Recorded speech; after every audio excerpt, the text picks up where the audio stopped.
What happens when two relentless optimizers try to make everyday decisions? Well, today you'll find out as I'm sitting down with my wife, Amy, to break down some of the recent behind the scenes moments from our life. From arguing about buying furniture to rethinking what our kids actually need to learn about money and why sometimes optimization becomes the very thing that gets in our way. We'll also take a bunch of your questions on lounge access for families, the evolving role of technology and social media for kids, how we're planning to step back professionally to have more time with our children while they still think we're cool, and a lot more. If you're a parent, an optimizer, or both, I think you will find a lot to relate to in this episode. I'm Chris Hutchins. If you enjoy this episode and you want to keep upgrading your money, points, and life, click follow or subscribe. Amy, I'm glad you're back. I wanted to do this again because we got a lot of feedback that last time we had an episode with the two of us, we kind of went behind the scenes in our relationship. And if you look at the story of who we are, we've kind of become these two optimizers that really do everything in the spirit of saving more, earning more, trying to really live an amazing life. But sometimes that story, the optimizing just gets in the way of us actually doing what we want. So I thought today we could talk about some of the decisions we've been making recently, show a little behind the scenes of how you and I operate and how some of the mistakes we make might be able to be avoided, hopefully by people listening. And I'm excited we're doing it. Yeah, I'm really excited to dig in and talk a little bit about both ways that our optimization efforts serve us, but also the optimizer's curse and how it strikes every now and then. So I thought we would start with furniture because I think one of the bigger moments in the last few months that our relationship has had some ups and downs was around our desire to replace a lot of the furniture in the house. Yeah, I think it's a great place to start. The furniture conversation, unbeknownst to me, I thought would be a very easy, straightforward discussion around, should we purchase this bed? Should we purchase this nightstand? How do we essentially redo a kid's room to make it livable in the way we were looking to use it now? What actually resulted was what felt like World War III in the back and forth that we had around something that I felt was so straightforward. So there were a lot of lessons there, but what was your take on it? So let me give a little bit of context to everyone. I am very out of touch with how much things cost. And I think it's really hard for me to spend money on things where I don't see value. So for some reason, buying a new iPhone, it doesn't feel like there's a great alternative to an iPhone for half the price, a third of the price, a quarter of the price. But when it comes to furniture, I always have struggled because functionally, nice furniture and less nice furniture is similar.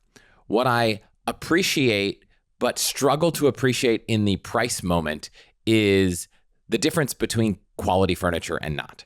I think everyone listening has probably bought that IKEA table that they had in college. There was a piece of crap that broke, that left all the marks you could, was definitely not made of solid wood. And so I appreciate those things, but it's really hard in the moment for me to understand that and say, oh yeah, let's spend that much on a certain item. Funny enough, it's actually way easier for me to commit to larger purchases in the macro. So when we were doing a renovation, the budget for the entire renovation seemed way more reasonable than actually looking at the line items of how much would it cost to put up these tiles or to buy a piece of glass for a shower door or those kinds of things were all things where there were moments where I was like, should I go try to buy this? Should I try to put this tile down? Like I just couldn't help myself on a line item basis.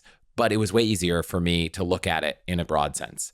And this isn't just true for renovations and shopping, but when we lived in New York City, I would buy a Metro Pass even if I knew that I wasn't going to ride the subway so much that I would make up for the savings because I knew how much I struggled, even for $2. And keep in mind, this is a different time, a different budget, but even the $2 rides on the subway, I'd be like, should I walk $2? But if I paid the $80 at the beginning of the month, I just didn't think about it. And so I am much more capable of processing a large expense upfront than processing multiple expenses over and over again. And then compound that with, I struggle with the value of things where seemingly comparable things cost much less, even though I know they're not actually comparable. Hearing you explain it now makes a lot more sense.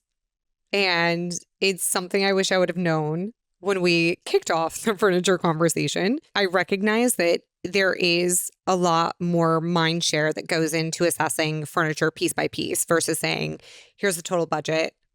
We are good with this budget. And now we can go off and make decisions a little bit more easily. I took the opposite approach, which was we were looking at adding 2 twin beds and a new nightstand in our daughter's room to make it more functional. And I had been scouring Facebook Marketplace for what felt like months.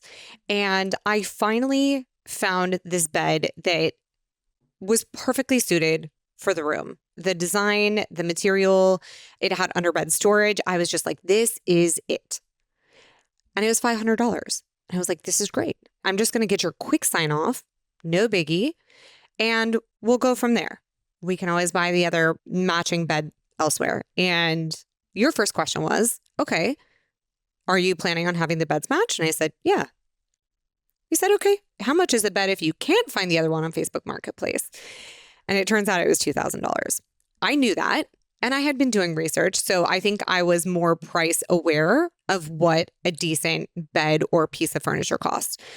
You had not been conditioned around the furniture market because you hadn't really taken on that task. And so I think you were completely shocked in a way that your response made me feel like there was zero appreciation or thoughts or planning put into this. And I am not aware of how to responsibly spend.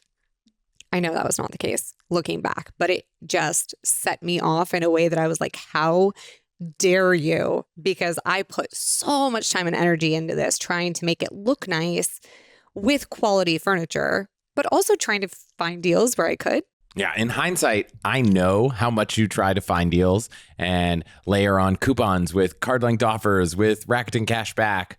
And I had not processed the cost of furniture. So my initial reaction was, oh my gosh, how could a bed cost $2,000? Like I just couldn't process or comprehend a bed costing $2,000. Now, I feel similarly about all kinds of things. Then once I realize, oh, that's just how much they cost, it feels normal. Somehow buying a $1,000 phone seems normal because I just understand the phone market. I understand how much these microphones cost. I had just not looked at the cost of furniture in general, especially that tier of furniture where we're not buying college IKEA furniture again for a very long time. I think we've had a lot of the furniture we have now either for a while or we got it from friends that were moving. And so we haven't actually been in the market to buy quality, lasts a long time furniture really ever, more than a couple pieces at a time. That was the whole point of all the work I was doing, was to move towards finding quality furniture pieces and not living the IKEA life. Now, the irony here is that we wanted to kind of get inspired because we hadn't really talked about, well, what do we want to do in the girls' room? How do we want to lay it out? And that opened up a conversation that I know you weren't ready for, which is, well, if we're going to redo the girls' room, like what other room should we do? And I think in your mind, you're like, oh, well, I was just trying to get some beds. And here you are now talking about renovating or remodeling the whole house. But so we actually ended up going to IKEA, not necessarily to buy furniture, but because it's just, when you have limited space, you live in a city and you want some inspiration, walking around IKEA, you can kind of get a bunch of ideas for how to lay things out. Food court with meatballs makes for a great dinner for the girls. It's pretty fun. They actually enjoy walking around IKEA. And the irony is that we ended up with 2 new IKEA beds. I swore we would never bring another piece of IKEA furniture into this house again. And after all of this debate and the back and forth that we had with furniture, we end up with 2 twin IKEA beds. Now, was that because I pressured us into spending less money? Or how do you actually feel about the beds now that we've kind of gotten our World War III furniture argument out of the way? I hate that you're bringing this up because I actually feel okay with it. I was expecting to look at it and just shake my head every single day I have to walk into that room. And I think the one saving grace about the furniture we did buy is that IKEA has a variety of different pieces that are super low quality, just really cheap stuff. And then they have proper real wood pieces. And I think because we bought some real wood beds. They just feel more sturdy and legit. And so do they look like a restoration hardware bed? No. Do they serve the purpose for what we need right now? Yeah. And I'm okay with that. But again, I really have to swallow my pride here. And I hate that you're calling out this IKEA bed situation because I just so badly wanted us to get comfortable moving beyond IKEA furniture. And here we are. This episode is brought to you by NetSuite. Every business is asking the same question. How do we make AI work for us? The possibilities are endless and guessing is too risky, but sitting on the sidelines is just not an option because one thing is almost certain. Your competitors are already making their moves. No more waiting. With NetSuite by Oracle, you can put AI to work today. NetSuite is the #1 cloud ERP, bringing your financials, inventory, commerce, HR, and CRM into a single source of truth, which in turn gives you the visibility and control you need to make quick decisions, which I can tell you firsthand is so valuable as a business owner. And that connected data is what makes your AI smarter, so it doesn't just guess. It can intelligently automate routine tasks, deliver actionable insights, and help you cut costs and make decisions with confidence. This isn't another bolted-on tool. It's AI built into the system that runs your business. Whether your company earns millions or even hundreds of millions, NetSuite helps you stay ahead of the pack. Right now, get their free business guide, Demystifying AI, at netsuite.com/hacks. The guide is free to you at netsuite.com/hacks, netsuite.com/hacks. This episode is brought to you by Storyworth. The older I get, the more I realize that buying gifts for my parents or other family members is so frustrating because they're so hard to shop for. But I love getting meaningful gifts, which is why I recommend Storyworth memoirs for your loved ones this holiday season. It might sound intimidating, but it's so easy and they'll love it. Trust me, I know from experience. Each week, Storyworth emails a loved one a memory-provoking question that you get to choose, like what was your favorite vacation or what are you most proud of? And they just reply with a story, or they can record it over their phone for Storyworth to transcribe. It's so easy with no apps or passwords required. After a year, Storyworth compiles everything, including photos printed in vibrant color, into a beautiful keepsake book that you will revisit for generations. And this year, they added a bunch of new features to make storytelling even easier and have some new book designs that your family will love. Storyworth has printed over 1 million books and preserved 35 million family stories since their founding 13 years ago, and they have over 48,000 5-star reviews on Trustpilot. Give your loved ones a unique keepsake you will cherish for years, Storyworth memoirs. Right now, save $10 or more during their holiday sale when you go to storyworth.com/allthehacks. That's storyworth.com/allthehacks to save $10 or more on your order. One of the things that happens when you buy new furniture in your house is you have furniture you have to figure out what to do with. And I think you really crush the process of maximizing getting rid of furniture in our home. And I think anytime you have stuff to get rid of, you can sell it, you can give it away, you can donate it. How did you think about what to do with all the stuff we were trying to get rid of? And what are some of the things you learned about making that process easier? So I did crush selling all of our old furniture, particularly cribs and some of the old stuff that we just needed to move out of the house to get space for older kid items and or furniture. And I think because there was a sentimental value for us, I wanted to have a bit of certainty that it was going to go to a good home and be loved by someone else. And so my thinking was I'll post on Facebook Marketplace because I'll be able to meet these people. I'll ensure that it's going to a decent place. And it's great because we can also emulate to our daughters the importance of selling furniture to make money to then repurpose that for new furniture that's coming in because that's how money works. And so originally I took all of the items, I took pictures of them, I added a link from where we purchased them, and I just threw it in ChatGPT and asked it to spit out essentially a Facebook Marketplace description. And it was wildly successful at drafting short descriptions that I could quickly just go and post on Facebook Marketplace. I think it even had some of the details. It was like title and description. It did. It was so good. The downside that I realized after the fact, because I became too reliant on it, was it would randomly hallucinate the cost of these things and how much I should price it at. And so I remember there was one thing I posted on Facebook Marketplace and I had zero interest. No one messaged me about it. And I was like, well, that's kind of weird. And when you asked me about it, you said, how much did you post it for? And I went back and looked and it was like 2 or 3 times more than it should have been. Still less than we originally paid. I think it was the IKEA nightstands. It turns out the resale value of IKEA is very, very low.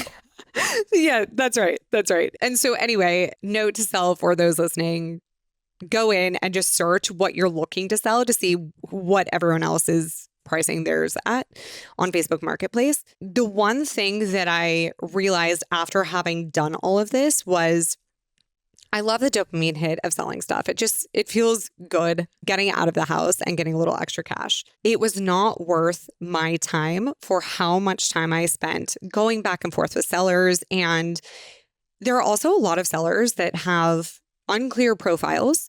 And so people would say, hey, is this crib available? And was it available? Yes. Based on their name of BBR Rockstar and them living in Arkansas, and the only thing on their Facebook post is an old rundown Bronco from 1960s. I don't know. And so then, of course, I start creeping. Like, who is this person? Do I feel comfortable meeting up with them, having them come to the house? And so I think the high level concept of selling it to showcase to our girls how you make money and how you then apply that for new stuff was great. The actual time I spent to make however much it was across all the different things we sold was definitely not worth it. Optimizer's curse. I think in hindsight, if we went back, there were things like cribs and big piece of furniture where it totally was worth it. And then I remember walking in the room and you're laying out this jacket for a 2-year-old from Patagonia, taking pictures of it. And I remember asking, I was like, how much is that jacket going to sell for? And I want to say you sold me $20. And I was like, is it worth taking all these pictures and going back and forth with people on the internet and then having a stranger come meet up with you for $20? Like, we could just donate it and, you might even get a tax receipt that probably would save us $10. So we're talking about $10 here. And I just remember your face and you were like, yeah, this is not worth it. But did you end up selling the jacket? I did. And you know what? It was not worth it. You are so right. And I love that you called me out. But also, the woman who picked it up for her son loved it. And it made me feel really happy knowing it went to a good place. So you were right. But there was a silver lining to it. And maybe I was wrong, right? Like that feeling, you can't put a price on that feeling of you got such a hit every time you came back. You walked inside and you were like, my Venmo account is bigger. I sold that thing. Like you loved it. And there are things I do in the kind of reselling credit card points game that a lot of people would say aren't worth the time. But if you love the game, right? Like when I play video games, I don't get paid at all, right? But I enjoy it. There's a dopamine hit. And so some dopamine hits you pay for, some are free, and some you get paid for. So you could kind of argue that if this is one that you really enjoy doing, our girls get to learn a lesson from watching it happen, and you get paid, maybe it is worth it. But maybe it's just more worth it with things that cost hundreds of dollars instead of tens of dollars. Well, it's also one of those things that for Facebook Marketplace specifically, they only saw part of the process, right? Like I wasn't bringing them out onto the street with me to meet this person and actually do the handoff and get paid because safety first. So were they able to understand the concept? Yes, but there were probably better ways to do it. Yeah, we actually got a question from someone that said, how are you thinking about teaching your kids about money and investing at such a young age? What should we be doing? And I've thought about this a lot. And obviously our girls are still too young to necessarily have a brokerage account and be buying stocks and figuring all that out. So that is in the future. That is the plan, is to do those things. But there's a couple things we do now that I will share beyond what you did with them, talking about what we're buying and selling and how selling it allows you to buy new things because they were so excited about their new bed. And you're like, yeah, but now we have to sell the old bed so we can get the money to pay for the new bed. And one of my favorite things is taking them to the recycling center. And I know you have some feelings here, so we'll let you share them. But we collect the cans and we put them all in the garage, all the aluminum cans or the glass bottles. And every time there are leftover ones on the table or in the kitchen, we're like, okay, who can take these down to the garage? And once they get filled up, we go to this recycling center and the girls dump the cans into the bins and then they wait in line. And then someone hands anywhere between $2 and $7. So this whole ordeal usually takes 30, 45 minutes and we leave with less than $10 every single time. So again, is it a good use of our time from an hourly rate standpoint? Maybe not. But the lessons learned relative to what we would have otherwise been doing, right? We probably otherwise would have been spending 2 hours at the park instead of 1. So it's not eating into income generating activities. But the girls, every time we finish, are like, wow, now we have money. And sometimes we go to Goodwill and I'm like, let's pick out a book. Not because we can't go to a bookstore, but because their $6 isn't going to buy books at a bookstore. It's only going to buy a book at Goodwill. And so we got to be careful with where we go because I don't want them to learn you do all this work and you only have enough money to not do the thing you want. But the general lesson that they learn is we've got to go do this thing. We don't really like it, but at the end, we've earned money. And we've talked about, do you want to save this money for later? And so we might not be totally honest with them about how much the money is and how much things cost, but they might make $6 and we'll go and I'll say, what do you want to do? And they're like, we want ice cream. And then after that, what do you want to do now? And they're like, well, let's go do something else. And I was like, well, do you want to do that? Or do you want to save some of the money and we can go do something special tomorrow with it? And so even though they might have already actually spent the whole $6, practically in their minds, we earned money. We don't want to spend it all today because we might want to use it tomorrow. And now sometimes we go to the recycling center. And I remember we did it one morning where I think there was a birthday party in the afternoon. And one of our daughters was like, I don't want to spend it today because I already have something fun today. Let's save it. We could do something fun later. And so it's been really fun to teach them those lessons. There's a guy named Rob Phelan who sent us a book called M is for Money. And, we just kind of like read through it. It's just like teaching them the words around money, some of the lessons around money. So that's a cool thing. Beyond that, I think we've set up accounts that we can put some money in, but they're not actually in their names. They're just a separate bank account or savings envelope, depending on the platform, just so we can kind of say, well, you earned this money. One time there were a bunch of Amex offers at I think it was Home Depot. And so I just took them and I was like, hey, we're going to buy these gift cards and we're going to sell them on the internet. And so I had them scratch the little numbers off. I had them type the numbers in the screen. And I'm not sure they really knew what they were doing, but they knew that they had to go do something that wasn't as fun as going to the park. And at the end, the reward was they had this thing called money. And then I gave them the option of how they wanted to spend the money and they got to do something cool. Yeah, I think those are all so great. I love the idea of delayed gratification as far as how do you think about the way in which you're using the money you make. And so I think that's a good lesson. Do I love the feeling of them going to the recycling center and just touching all of the things and coming back all grimy? No.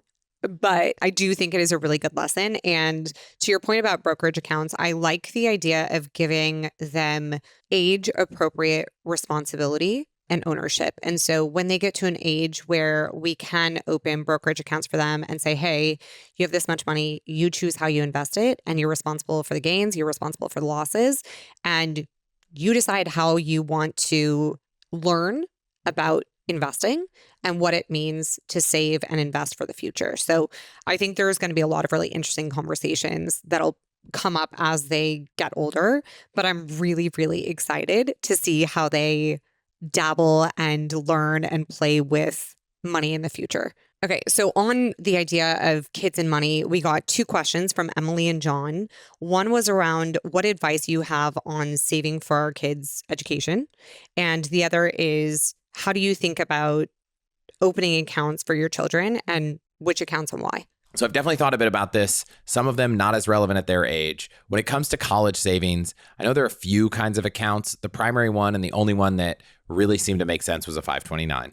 And in some states, the tax advantage of having a 529 is amazing. In some states, it's almost nothing. You still have the benefit of the money grows tax-free, but you don't get any tax savings putting money in. You don't get any special tax savings putting money out. In fact, if you take the money out and don't need it for education, let's say someday in the future, college isn't as important and they haven't changed the rules, I think you can roll some of your 529 into an IRA, but not all of it. And so I think that there is some risk not a ton, but some risk that if you don't need that money because maybe your kids don't go to college, maybe trade schools are cheaper, maybe college becomes free, though I think in that scenario, they will probably change the 529 rules, that you will have to pay a penalty to take it out. And if you don't live in a state that had tax benefits going in, that penalty is likely going to be more punitive than the tax savings of the tax-free growth. That said, we have a 529. We have contributed to it. I think if your kid gets a scholarship, I think that waives the penalty on those dollars. So I do think that if you have enough excess savings, it's not necessarily a terrible idea to put money in 529. If you live in a state where that 529 plan and those contributions have tax benefit, it's even more advantageous. I think there is one thing to call out, that some states, the fees associated with your 529 are actually pretty high. Some states, they're really low. You do not have to open a 529 in your state.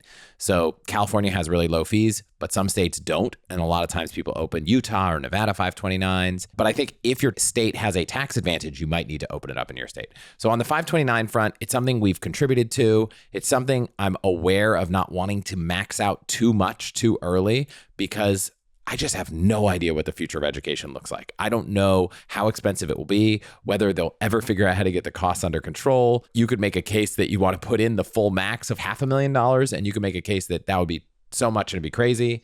At a minimum, I think if you put in the amount that can roll over to an IRA, I think you're probably in a good spot, because that gives you a good backup plan. Other accounts for kids. Putting money in a kid's Roth IRA is amazing. Imagine putting money in that for their entire life until retirement, 50 plus years of compounding, they're not going to have to pay any taxes on any of the gains forever. That would be amazing. The challenge is you can only put money in a Roth IRA if you earn that money as income. And so unless your kids have a job and income, it's really tough to do. And by tough, I mean you can't do it. And so there are a lot of conversations about hiring your kids, especially if you have a small business. It gets even more difficult when your kids are young enough that they can't actually do a job, and then how much do you actually pay them for? So could I have one of our daughters come in and voice read sponsor ads and pay her for it, and then take that income and give half, I think 50% of it, to a Roth IRA? Yes. But would I practically hire a toddler to do ad reads? Like, probably not. And so for our situation, we haven't had a way to do that. The third type of account is custodial accounts, where you open an account in their name and it's legally the child's. They can use it for anything, not necessarily college. It does have an impact on their college eligibility for financial aid because it's their money. I think it's even more impactful than if you keep it in your name. But at the end of the day, if you have the right kind of estate planning done, your will, your trust, whether the money's in our name or the money's in our kid's name, at some point it will go to our children if we don't spend it. And so they don't need those custodial accounts now. Whether the money's in their name or our name, we're not going to be putting so much money in that we couldn't just give it to them later. I think each parent can give each child $19,000 a year tax-free. I think that's the gift tax exclusion amount right now. So if we were going to give them $100 a month, it would take a long time to hit an amount that we couldn't each give them $19,000 to catch up later. So we haven't opened any custodial accounts. We have, through our personal bank, set up like separate savings accounts for them. We can even get a debit card with their name on it. So we have the ability for them to have those accounts, but they're not legally in their name. And I don't know if it makes a lot of difference right now.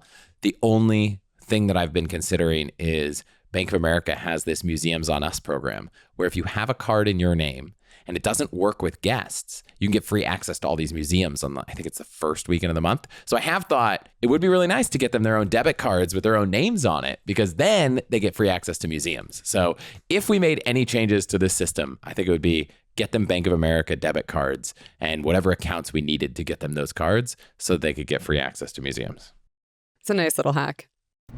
This episode is brought to you by Delete Me. And if you prefer not to have your identity stolen or your phone number, home address, or email showing up all over the internet, you really need to check out Delete Me this year.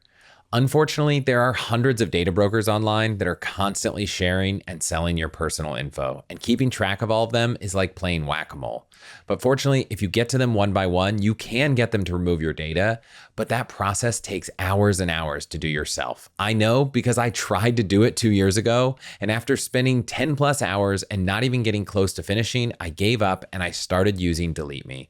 Since then, I've signed up my entire family for Delete Me because they not only find and remove your personal info from hundreds of data broker websites, but they continuously scan for new data that shows up which sadly happens all the time, and they get that removed as well. On average, they find and remove over 2,000 pieces of personal info for a customer in their first 2 years, and to date, they've done over 100 million data removals for their customers. So if you want to get your personal information removed from the web, go to allthehacks.com/deleteme and get 20% off a plan for you or your entire family. Again, that's allthehacks.com/deleteme. This episode is brought to you by Daffy. I am always looking for ways to make life more efficient, and that includes how I give.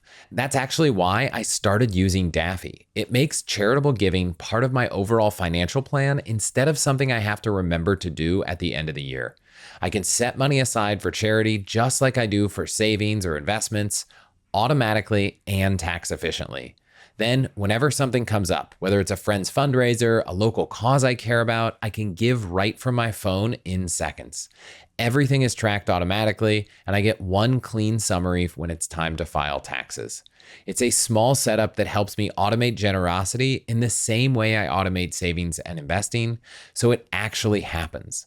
So if you've been meaning to give back or you just want a smarter way to manage your charitable donations, head to allthehacks.com/Daffy. Daffy is free to get started and will even give you $25 to donate to a charity of your choice. That's allthehacks.com/Daffy, Daffy. Another question we got along the lines of kids and how we're thinking about accounts was kids and how we're thinking about technology. So someone asked, what types of phones do we plan to give our kids as we grow up? And what kinds of access to technological devices will they have? Right now, they're a little too young. We have iPads for airplanes to watch shows, but they're not really using them for anything. But unlike the bank account stuff where I've spent a lot of time thinking about it, this is one where I know you've spent a lot of time thinking about it. So I'm curious what you think technology and devices, what role they play for our kids down the line. It's interesting because there's the upside of technology and devices, which is they will start to use it in school pretty soon. Our oldest is 5. And so is she going to be given a tablet at school to do certain work? Probably.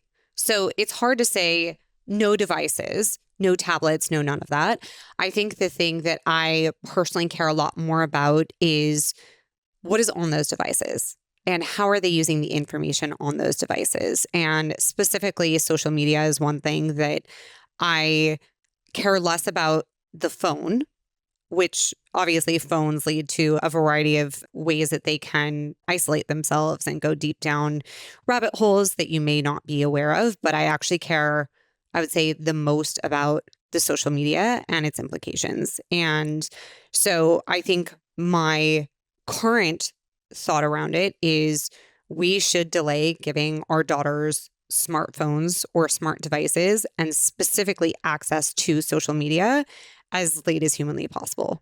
I'm talking like 18 if we can. And there are probably parents of older kids rolling their eyes right now like, good luck. You have no idea what's about to hit you. And that may be true. But I think for me, if you look at the brain and the prefrontal cortex being the last region of the brain to mature, and that's where decision-making, impulsive control, social behaviors, like all of that is formulated there. And that coupled with children, particularly younger children who are using social media regularly, it actually changes their brain and not for the better. And so for me, I think as much as we can try to figure out how we hack this system so that maybe we're working with other parents in the community, in the school, in the class to say, let's all just make a pact that we're not going to give our kids smartphones or social media accounts or whatever it might be until a certain age. I think that could potentially be a conversation I could see myself having. But at the end of the day, I'm curious to get your quick take. This is definitely a battle that I think is worth fighting. I think it's pretty clear the data shows that social media for not just children, but basically everyone is not a benefit. And as people are developing and haven't figured out their place in the world and how to act, it seems even worse. So I'm 100% aligned that it seems like delay social media as long as possible and try to create a healthy relationship with everything outside of it before it plays a role. On the flip side, I was a total nerd. I remember going to probably 5th or 6th grade with my dad's laptop and playing cannon fodder with one other kid at school and loving it and dialing up on BBSs and using random weird apps to speak French to people when I first learned French in school in other countries. And like, I was a nerd playing on the computer all the time. And there wasn't social media as much. There were chat rooms, definitely on IRC and AOL Instant Messenger. So there was a little bit of stuff happening, but not nearly in the way it is now. We didn't have fast enough internet where people were sharing images nonstop or video calling people or any of that. And so I think it's important for our kids to learn to use technology and understand all the things that they can do with it and how valuable it can be, while at the same time not getting to a place where it is the only thing they're doing. I also remember spending time in the woods, running around, doing all kinds of stuff. And so I think the flip side of this is, if that's something that's important to us to not do, maybe talk a little bit about what is important for the kids, because I know you've thought about this a lot. And when I think of running in the woods, I think of free range parenting and all this stuff we've also talked about. So I think how things have evolved today is there is a much bigger focus for the two of us around the concept of free range parenting, which is not like let your kids run wild, allow them to make every decision under the sun. They choose when they go to bed. They choose where they go on their own. That's not free range parenting, but it is allowing them autonomy and the ability to own decisions that are age appropriate. And I think that allows them to understand the pros and cons of how they make choices. It allows them more autonomy and the confidence as they get older to be able to get out in the world and do something productive. And I think with technology nowadays, it's just become so easy that even when we're not hovering over our kids, we know exactly where they are. We know exactly what they're doing. There is no ability for these children to really escape and be independent like we used to be when you talk about running in the woods. And that's something that I'd like to somehow get back to with our kids. So free range parenting is definitely something top of mind for us. And then I think we've had this conversation so many times, but we're always assessing like, what do we actually care about? Because it's so easy to get caught up in these cycles with other parents in the community and the social pressure of what extracurricular activities are your kids doing, or how are they feeling about math entering kindergarten and those topics. And do they like math? Are they excelling in math? Are they doing extracurricular math? And I think where we have netted out in those conversations is, at the end of the day, the things that we care most about is that they're good people. They're kind people. They're not bullies at school. They're genuine to help someone when someone needs help. And they're curious about the world. They ask questions. They want to know how things work. They're curious about other cultures and understanding perspectives. And I think if we can focus on that, and they end up contributing for the better to their communities as they get older, and they're kind, then I think we did a lot of things right. I totally agree. It's funny how when I look at hiring people, intellectual curiosity is so important. And it probably makes sense that that's also something really important as kids. It doesn't have to be as intellectual for them, right? But I just want them asking questions. Now, I think any parent listening is like, well, there's another side of that, which is constant questions. One of our daughters, you ask a question, you're like, oh, be careful, you don't want to get hurt. And she's like, well, how hurt?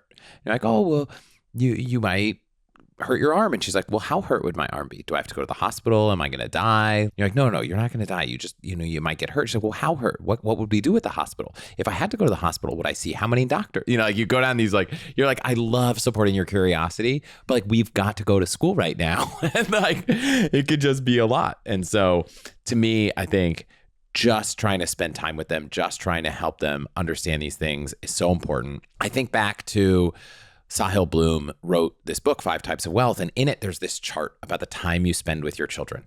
And I was talking with my friend, Kevin Rose, who's been on the show a few times. He has 2 daughters. We have 2 daughters. And we were talking about when we wanted to stop working and take time off. And I think so often people say, gosh, when I just get to this point, I can take a break. And this conversation happened at a point after I had Jillian on to talk about mini retirements. And I remember Kevin saying something like, in X years, I think it'd be really great to just take a break.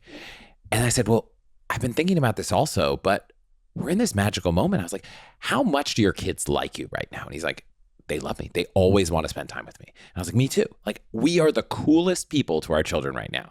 And then we were talking about, like, at what age did we stop wanting to hang out with our parents? Because a lot of times you think about how much time you have to spend with your kids and you think, well, when they go to college, that's when I don't get to spend more time with them.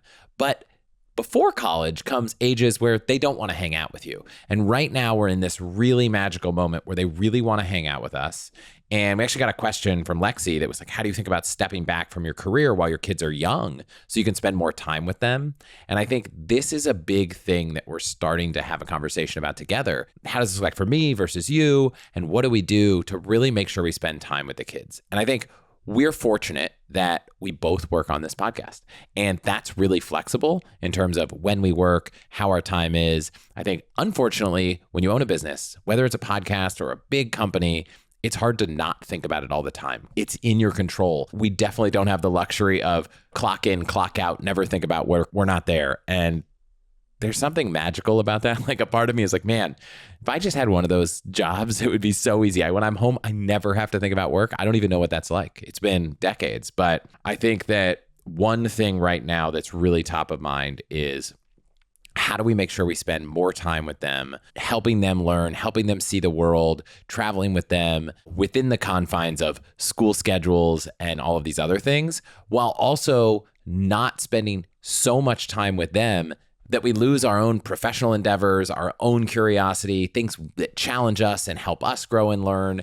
So it's a really tough balancing act. Full disclosure for everyone listening, there's a world where we talked about next summer, like maybe because summer is a time where they're out of school, maybe we take summer and take a month or two off. So maybe we pause the podcast. Maybe we take the business sacrifice of not having episodes come out so that we can spend time together as a family for a month.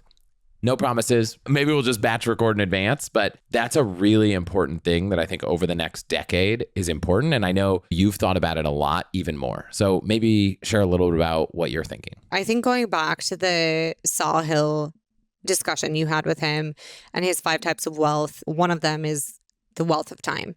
And I just remember when I heard that, it hit me like a brick wall. I was just not prepared for it. And it goes back to what you were saying, which is 95% of your time with your kids is spent in their first 18 years. And then it plummets. It basically just nosedives off a cliff. And if you think about it, in those 18 years, like you said, only part of that time they think you're magical. And the other part, they're like, no, I'm going to prioritize my friends, my social group. You're not cool. You're actually the least cool person I've ever met. Get away from me. And so it's not even 18 years. It's actually maybe more like 10 or 12. But I think optimizing and focusing our time and energy to be available for them in times where they're not as tightly scheduled from morning to night and they think we're magical. They think we're the best things that they've ever experienced because right now we are. Let's optimize for that. And so if that means working less or shifting our priorities to accommodate that and get as much quality time together, I think that's super valuable. And so that's something that I know we're really refocusing our efforts around. One of the experiences I had as I was thinking through this, we both work from home and I was working in my office and the girls were playing with our au pair nearby. And through the door, I could hear them laughing and giggling and playing and being silly. And all I could think was like, I love working.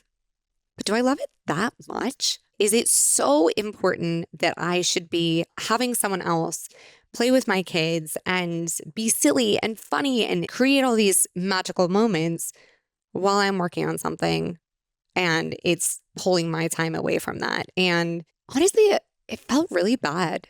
It was a tough realization to think that this is how I am choosing to spend my time. Now, I also recognize not everyone has the luxury of saying, I'm just going to make my work more flexible or I'm going to pull back on my hours or whatever it might be to accommodate this. So I recognize it is a true privilege to sit here and say, I want to spend my time and I want to allocate it differently to accommodate the time with the girls while they're young and think we're great. I agree that not everyone can do that, but we had this conversation with Jillian on the podcast about mini retirements a month or two ago. And it doesn't mean that you have to stop working forever. So when you think, gosh, what would it look like to not work for the next 40 years? Like that seems daunting. When you think, well, my kids are young, what would it look like to take a month off of work in the summer? There's a version of this at every level. And so maybe it's just traveling. We're talking about doing this next summer. When we used to travel, it was kind of vacations. When we travel with kids, I often said that it feels kind of like a work trip because you're not actually traveling, you do stuff. I think you said it would go even further. Yeah. Work trips are not remotely like traveling with kids. Work trips, all you have to worry about is you and your work. There are no other schedules, no other small but very large personalities that you're managing and needs and all of that. No, a work trip sounds like a dream, okay?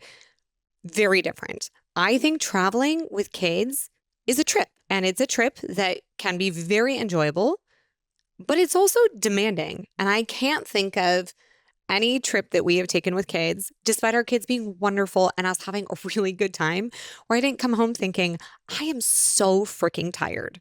I just need a vacation from the trip we just took to decompress. I totally agree. While at the same time, I don't want to come off as anti-travel with children because we've had so many incredible memories. And as much as it's not the same as an old vacation, the idea of watching your kids explore and experience new things and take part in new cultures and just get the magic of running around. We're talking about next summer. It's like maybe we go to someplace in Switzerland and they just run in the mountains and the fields. It sounds so awesome. Excited to do it.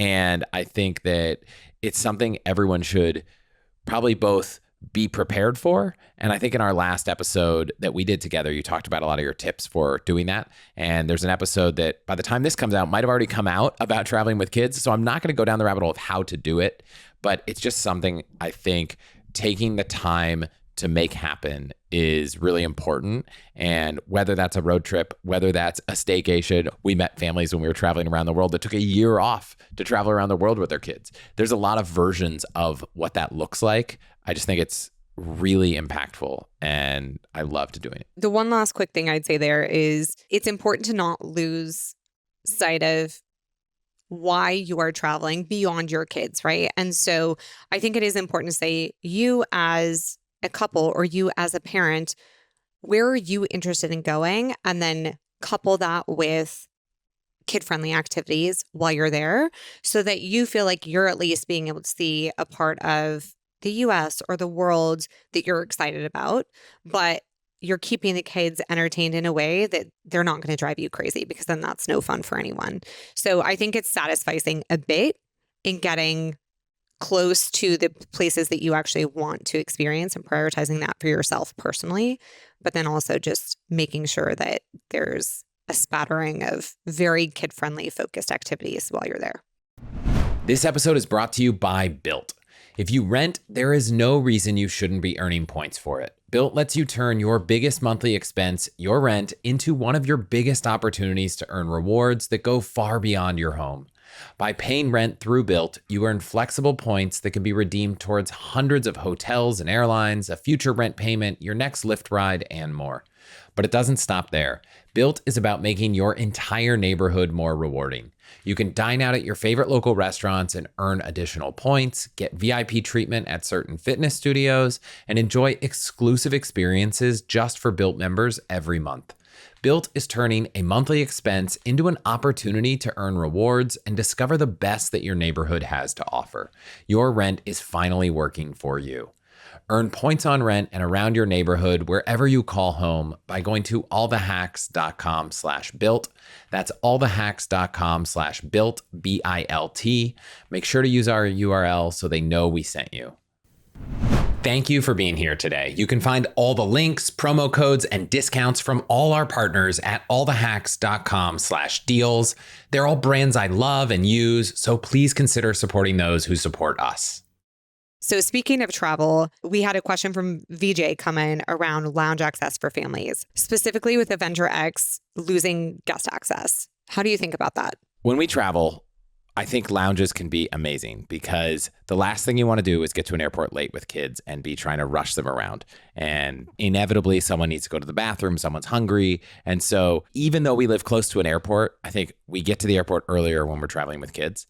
And We probably try to deprioritize layovers as much as possible. But when they happen, you don't want a 30-minute layover with kids. You want a longer one. And so you have more time at airports with a family. And so for context, the Capital One Venture X has removed free guest access into the Capital One lounges, but they've also removed guest access from the Priority Pass membership that comes with it. So for anyone not familiar, Priority Pass is a program that gives you access to lounges all around the world at different airports. And most premium, think $395 or more annual fee kind of rewards travel cards come with a Priority Pass membership, and they come in a lot of different flavors. And so this person said, gosh, in order to get guest access, you have to spend $75,000 on the card.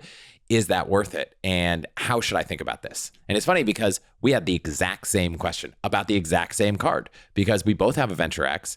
And I remember doing the math and thinking, gosh, to spend $75,000 on this card versus other cards we have was not going to happen on its own. And so what is the opportunity cost of that? Because if you were going to spend that would have otherwise gotten 4x points on hotels, that's a real cost. And I can't remember the exact cost I came up with. Let's call it $1,000, but it was large enough that when I took the cost and then I looked at how much it costs to bring kids in, which if you just pay for them is like $20 or $25 or $30, depending on the program and the lounge, we would have to go to a Capital One lounge like 30 times for this thing to actually break even, or 10 times, whatever it was. It was way more than the number of times we've been to a Capital One lounge. Because in fact, I think we've been to the Capital One lounge twice ever. So the annual cost of Capital One lounge visits, if we had to pay for our children, was $100. Now, the counter to that argument is if we are at the airport, and maybe you would have a different answer to this, and the only lounge we could go to was the Capital One lounge, but it was $25 per kid, would we actually spend the $50? It would be so much easier for me to lose $500 spending money on a card than it would be for me to spend $50 to get into a lounge, knowing that we have access to so many other lounges. We just don't have access to bring our kids into this lounge. I feel like this concept is going full circle back to the whole furniture discussion we had. But yeah, I think it honestly depends in the moment of how painful the travel journey has been so far. If it's painful and there's a kid that needs to use the bathroom and one's like, I'm hungry and they're tired and you just want a designated place to sit, I would pay lounge access any day. But if things are going well, everyone's chipper and things are smooth, I think it might be hard. And it's one of those airports with play areas and all kinds of stuff. Yeah. So here is my quick feedback. And this is probably relevant to a lot more people than just thinking about Capital One Venture X. So when it comes to Priority Pass, most Priority Pass memberships other than Capital One have guest access. So outside of the Capital One proprietary lounges, which you need a Capital One card for, almost all premium cards that come with a Priority Pass membership, except Capital One, give you guest access. So any other one of those cards might be a great option if you're going to a lot of airports with Priority Pass lounges. Now, I think the biggest, most important thing to consider here is depending on where you're based and what airline you fly, certain lounge memberships might be way more important to you than others. We don't have a Capital One lounge in San Francisco. I know there's one in Denver, but it's in Terminal A. And when we fly to Denver from San Francisco, we usually fly on Southwest in Terminal C, United into Terminal B. And so we're almost never in Terminal A. So it's both inconvenient in Denver, and usually we have a layover that's not that long. So we're trekking to another terminal. So for us, Capital One is not a big priority. Whereas in San Francisco, there is a Centurion Lounge, which is American Express. There's a Club Lounge, which is Priority Pass. And there's a United Club. If you're flying United, there's probably 3 United Clubs. And then there's a couple Priority Pass lounges. So we don't really need Capital One access for our home airport. And our home airport is probably where we end up at the lounge the most because we usually get to the airport an hour and a half early just in case things go wrong. By the time we're through clear and TSA pre, we're like, oh, now we have an hour. And inevitably the kids are hungry. So I would think about it as which airports are you going to be at and what are the lounges there that you might want to access. If you're traveling internationally, I think Priority Pass has enough of a footprint that you really don't need to think about a specific program. When it comes to the programs, Amex is very similar to Capital One. You need to spend $75,000 on one of the platinum cards in order to get guest access to those lounges, or you have to pay. And so similar problem you have there. You can get authorized cards for a lot of your family members, including your children, depending on the program, but usually they cost anywhere from $125 to $195. So in the Capital One case, adding 2 authorized lounge access card members for $125 each might be cheaper than spending $75,000, but it might not be cheaper than just paying every time you go.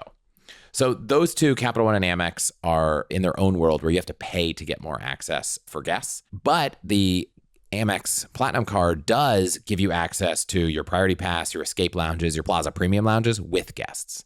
So it's just the Centurion Club and the Delta Sky Club where you don't get access for guests.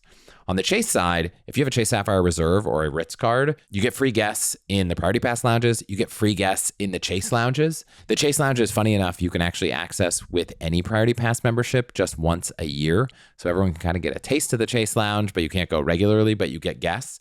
So Chase is a great platform for guests on all the lounges you get access to, but there aren't as many lounges as the Amex Lounge network. And then with each airline program, you can get a United Club card, and that'll give you access to the lounges plus 1 guest plus any dependent children. You can get the American Executive card. That gives you access to the Admirals Club with your immediate family or 2 guests. It also gives you access to Alaska lounges because they have a reciprocal relationship. Alaska has a lounge membership, but it doesn't come with any of their cards, so you have to pay for it. And then the Delta Reserve card is probably the worst. You get access to Sky Clubs. You only get 15 visits, and you only get 4 guest passes. You get no guests guaranteed. So not a good option for families. I think you unlock guests on that card with spending $75,000 also. So for us, I look at it and say, we got to cover SFO, and we kind of want to cover enough access that we can usually find something. But we don't have access to the Admirals Club. We don't have access to the Sky Club. And so there will be times where we just don't have what we need. And depending on the circumstance, we might have to pay. But ask yourself how much you're really going to spend before you go out and try to find ways to spend $75,000 on a card. Because as painful as it might be to spend $25 for 2 kids, it might actually be cheaper. And so that's kind of how I'm thinking about lounge access now that we're thinking about it regularly with kids. Well, I think the other thing is it's not permanent. Families can go and test what it feels like to go and pay out of pocket to get into these lounges. And if they do it and they say, okay, that's really painful and we realize we're actually having to pay out of pocket quite a bit, then okay, cool, reassess and maybe it makes sense. But nothing's permanent. And yeah, it may actually be a better deal to just pay when you need it versus trying to earn access in advance. So coming back a little bit to spending more time with the kids and thinking about professional stuff, you've been working on the podcast for a couple of years. You've been thinking about what to do. We've had an au pair for 5 years. It's been great, but you're actually thinking of making a big change. And by thinking of making a big change next year, can you share how you thought about it and how you're feeling and what it is? So we have decided that our current au pair, her year is up with us end of this year. And so in having to go through the process of assessing what the next childcare phase looked like for us, I think there were 2 realizations, one of which was the Sawhill Bloom, 95% of your time is spent with kids in the first 18 years of their life. So that felt very jarring for me. And I was like, I want to be very intentional about spending more time with them while they're younger. And the other part was our youngest, who's 3 now, will be going to school in more of a full-time capacity in August. And as we thought about what our summer travel plans might be and all of that, it felt like a very natural break point to say, okay, I'm going to step away from more full-time work duties and focus a lot more on full-time childcare and spending that quality time together. So that's going to be the change. And it'll be a change for me because I have never been the person, nor do I think I would ever have been the person that said, I'm going to step away from my work and my career to focus 100% on my children. I love working and my career has always been very important to me, but times in life change and here we are. And it turns out that I feel different now than I used to. And so we're going to try it out. You're also going to be taking a huge responsibility of absorbing both of our work across other team members that we have. So a huge thank you to you. I think we're going to try it. We're going to see how it goes. And I'm sure there will be lessons that we're happy to share through the process. Yeah, I think we've had an au pair for 5 years and it's been a fantastic program for us. And someone reached out and asked a question. Riley said, did you ever think about daycare instead of an au pair? And I think we talked a lot about that the last time we were on, but at the highest level, the au pair program, especially with 2 kids, especially with the flexibility of having nights or weekends or being able to bring someone with you when you travel, it was just much more the program for us. I also had an au pair as a kid, so I was really comfortable with the concept. It served its purpose really well. But like you mentioned, if the kids are in school in August and we want to take a month or 2 off in the summer, then we're just talking about January to May, and we're already taking a trip in February for a week. We're already taking a trip in April for a week. So it's like, how many months is it? And do we want to commit to childcare for a year, which is the way the au pair program works, for 4 or 5 months? And you've been feeling this way. So I think it's a little bit of an experiment. We have no idea how it'll go. I think we're fortunate that some of the more strategic business things that we do, thinking about the podcast, the newsletter, can be squeezed into a couple hour conversations every few days.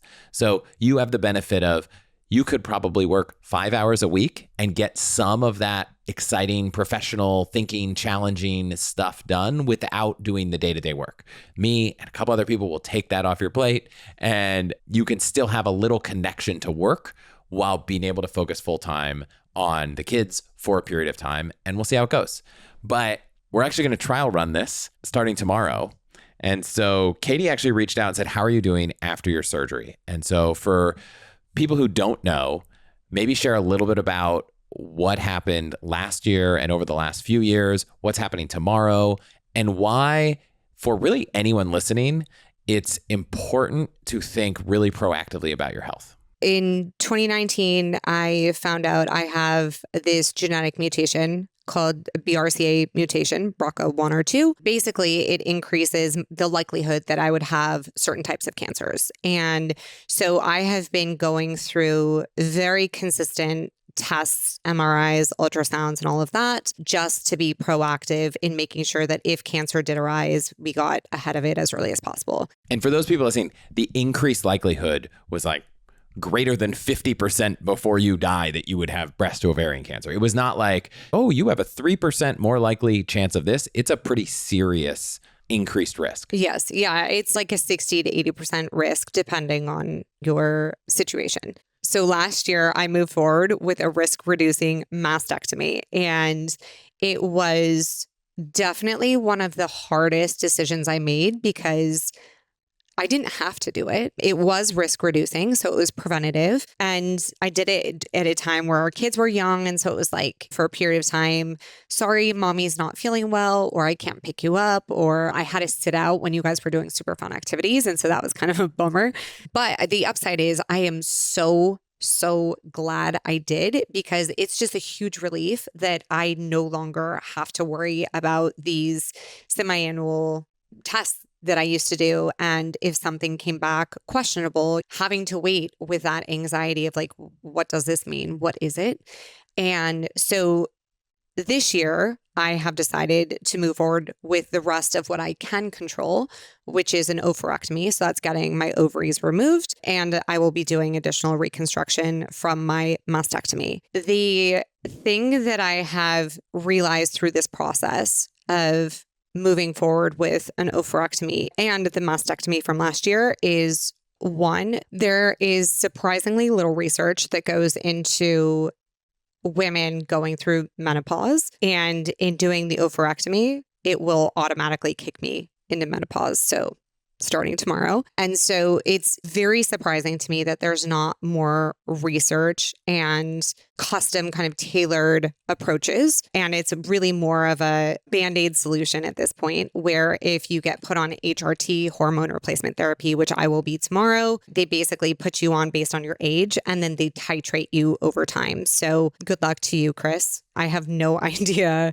what my reaction is going to be to things as of tomorrow, but I'm hoping we can titrate it in a way that gets me feeling relatively normal and not just like a wild woman of emotions. So that's one thing as it relates to hormones and hormone replacement therapy. The second thing that I have really come to realize through this whole process is the healthcare system right now is not set up to be proactive. And so that means we as individuals need to fully take control of being proactive for our own health because no one else is doing that for us.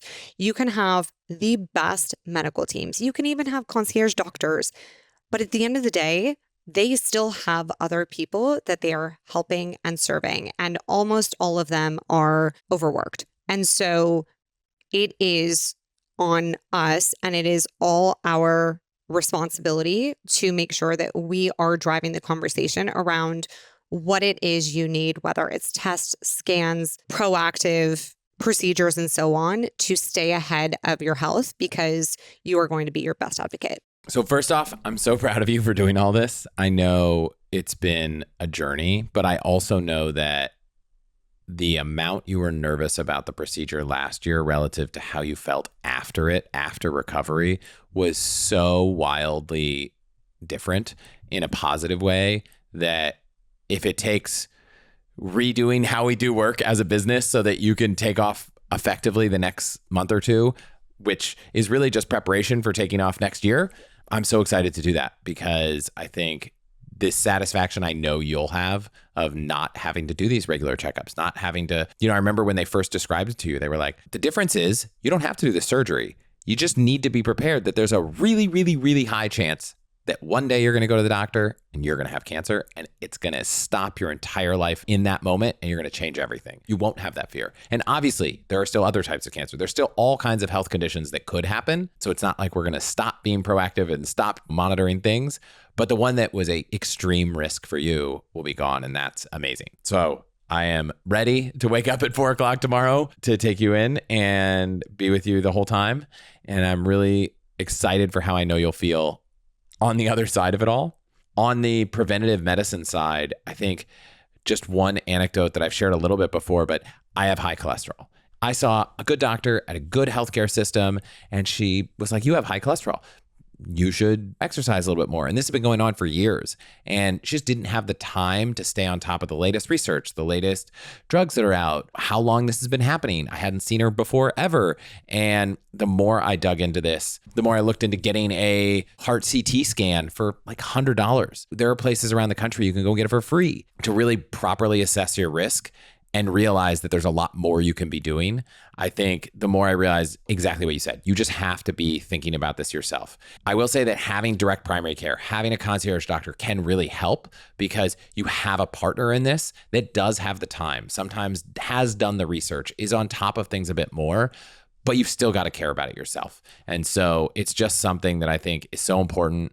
I think that one benefit we have now is that these language models using ChatGPT are so good. I'm not going to replace a doctor with them, but being able to upload lots of results, being able to ask questions, being able to just dig in to something that has access to lots of research, has access to all kinds of conversations happening is something that I'm really excited that we have access to now because I think it adds a huge amount of value to our lives. And so I just think it's important. So I agree with you 100%. I think that this is not an episode about health per se, but it's just a constant reminder. And the last question I have to bring up from a listener was, how do you think about caring for your parents? And I think this is just another thing that when it comes to your parents, when it comes to people getting older, it's easy to take that responsibility on ourselves. But I know that for a lot of people in our generation, their parents might not be as proactive as them. And so as they get a little older, you end up taking it on for someone else. And I remember the moment where I was like, all right, have we done these tests? Now we've got to go do these tests. Let's be preventative. And it's a slow process because some people just have different outlooks on how they approach things. But one hack I will share is that because high cholesterol and heart health issues run in my family, there was an organization that would schedule I think it was the Family Heart Foundation. I'll put a link in the show notes, but they have a free consultation that you can do. And so I'd been telling my mom all about these cholesterol heart issues for a long time. And I would say she took it somewhat seriously. And then I scheduled a call for me, my sister, and my mom to get on. And all of a sudden she's like, oh, this doctor said this thing. We should do that. I was like, I'm not going to try to get an argument right now about how I've been saying that forever. But sometimes teeing up a professional that understands the situation with your aging parents can be helpful to get them over that line. And they just sometimes might need to hear it from other people, from peers, from doctors. But taking that preventative health approach, not just for us, but for our family is really important. I think it's less urgent for our kids, but we're still thinking about it. There is a point in time where we'll have to decide when they find out if they have the BRCA2 mutation and all those kinds of things. So I didn't go through all the other hacks for aging parents. Go back to episode 114. We talked about having conversations about money, make sure they have their estate plan and their trust in place.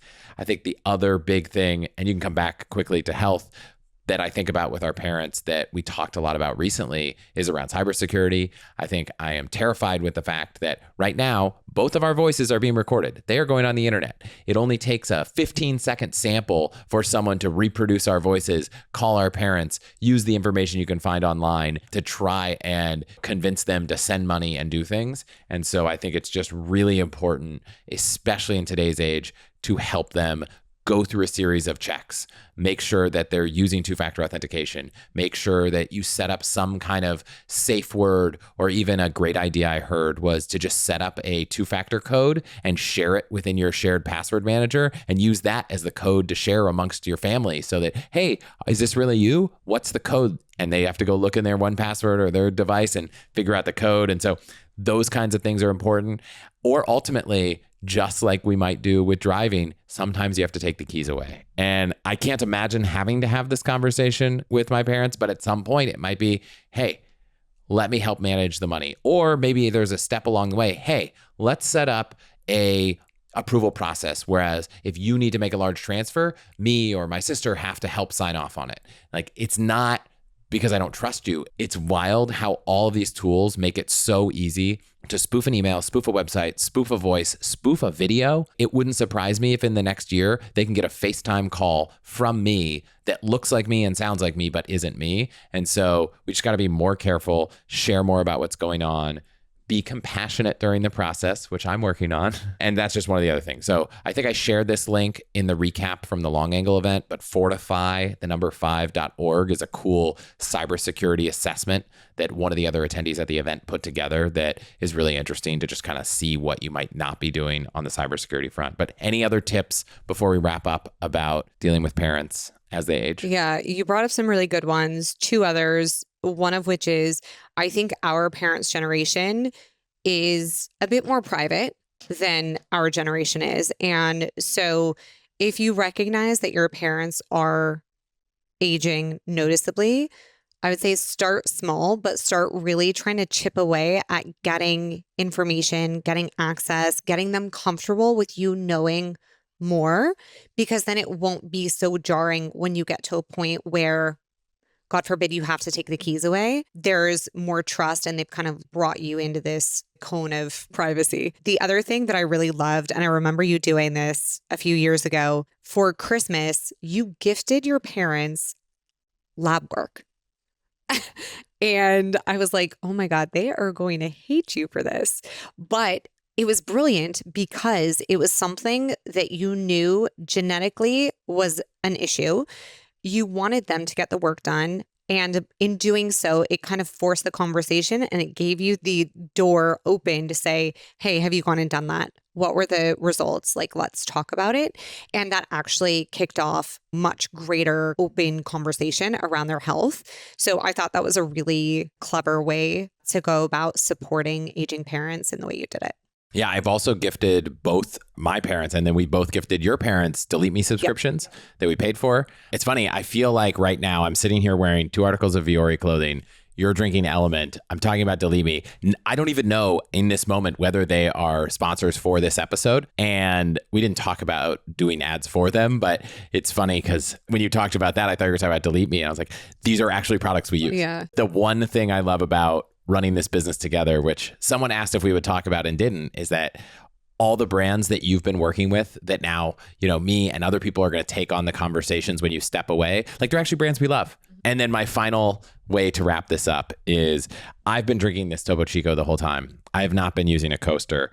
And I noticed something that I thought would be a great way to end this episode. And that is that this table, which I believe is a Restoration Hardware table that we got from a friend when they moved, has no noticeable rings, nothing. It's a really nice table. This table behind me, which I can tell by how cheap it is, was a table that I'm guessing you bought on Amazon for a very low amount of money. And somehow the ring is not only noticeable, but it is gray. So somehow I'm looking at this furniture thinking, we now have this gray ring. And all I can think about is, I really wish we bought a nice end table because this table now has this gray ring that I will never be able to unsee. And a part of me is like, oh, should I sand this and restain it? And then I'm thinking it was probably $20. We could just replace it, but that seems wasteful. You know what we should do? We should buy a quality table. And that is how I'm leaving this conversation right where we started, with a desire to buy a quality table. Then I'm sure we'll be met with a actual quality table that costs way more than I want to spend. And I will be stuck again in my optimizer's dilemma.